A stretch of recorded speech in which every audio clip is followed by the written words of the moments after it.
నల్లగా వస్తున్నా. మిర్యాలగూడ నియోజకవర్గంలో ప్రైవేటు పాఠశాలలలో ఫీజు దోపిడీ అరికట్టాలని చెప్పేసి ఈరోజు మిర్యాలగూడలో బీసీ సంఘం ముఖ్య నాయకుల సమావేశం ఏర్పాటు చేసుకోవడం జరిగింది.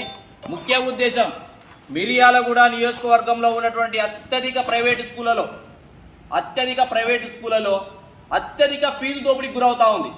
ఈరోజు విద్యార్థులు వాళ్ళ తల్లిదండ్రులు విద్యార్థులను ఏ స్కూలుకు పంపించినా కూడా లక్షల రూపాయల దోపిడీని తట్టుకోలేక విద్యార్థుల తల్లిదండ్రులు ఈరోజు ఆవేదన గురవుతూ ఉన్నారు. ముఖ్య ఉద్దేశం తెలంగాణ రాష్ట్రంలో అత్యధికంగా ఉన్న ప్రైవేట్ స్కూళ్ళలో మిర్యాలగూడలో అత్యధికంగా ఫీజు దోపిడీ జరుగుతూ ఉంది. కార్పొరేట్ ఫీజు స్కూళ్ళ పేరిట లక్షల రూపాయలు ఎల్కేజీ విద్యార్థి నుండి వసూలు చేస్తూ అడ్మిషన్ల పేరిట స్కూల్ ఫీజు పేరిట లక్షల రూపాయలు దండుకున్నప్పటికీ కూడా విద్యాశాఖ అధికారులు నిమ్మకు నీరు కట్టినట్టుగా వ్యవహరిస్తున్నారు. ఎందుకంటే ఈ మిర్యాలగూడ నియోజకవర్గంలో విద్యాశాఖ అధికారులు ఏ రోజు కూడా విద్యార్థుల పక్కన ఏ రోజు కూడా పోరైన పాపాన పోలే. ముఖ్యంగా ప్రైవేటు పాఠశాలలో యూనిఫామ్లు, పుస్తకాలు, షూస్ ఇవన్నీ విచ్చలవిడిగా అమ్ముతున్నప్పటికీ కూడా మిర్యాలగూడ ఉన్నటువంటి ఎంఈఓ గారు కానీ జిల్లాలో ఉన్నటువంటి డిఈఓ గారు కానీ ఇంతవరకు ఏ స్కూల్ కూడా తనిఖీ చేసి సీజ్ చేసిన పాపాన పోలే.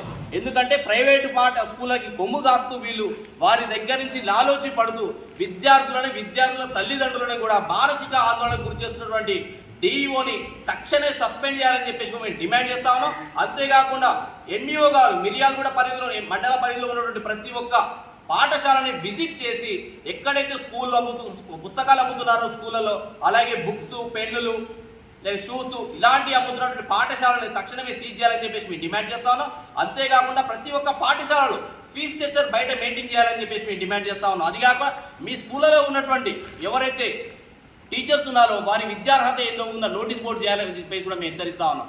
లేకపోతే మాత్రం పెద్ద ఎత్తున ఆందోళన చేస్తానికి సిద్ధంగా ఉన్నాం. ప్రతి ఒక్క పాఠశాల ఎదుట ఈరోజు బీసీ సంఘం ముఖ్య నాయకులందరూ కూర్చొని మాట్లాడుకుంటే ఎక్కడైతే ఏ స్కూల్ అయితే అత్యధికంగా ఫీజు వసూలు చేస్తున్నారో ఆ స్కూల్ ఎదుట కూడా పెద్ద ఎత్తున ఆందోళన చేస్తానికి ఈరోజు బీసీ సంఘాలు కూడా సిద్ధమై ఉన్నారు. ఎందుకంటే ఇంతేకాకుండా మిర్యాలగూడ ఉన్నటువంటి ఉద్యమ నాయకులు కానీ అలాగే కొన్ని విద్యార్థి సంఘాల నాయకులు అందరినీ కూడా కలుపుకొని ఒక ఉమ్మడి కార్యాచరణ కూడా ఏర్పాటు చేసుకోవడానికి మేము ఎంతో సిద్ధంగా ఉన్నాం.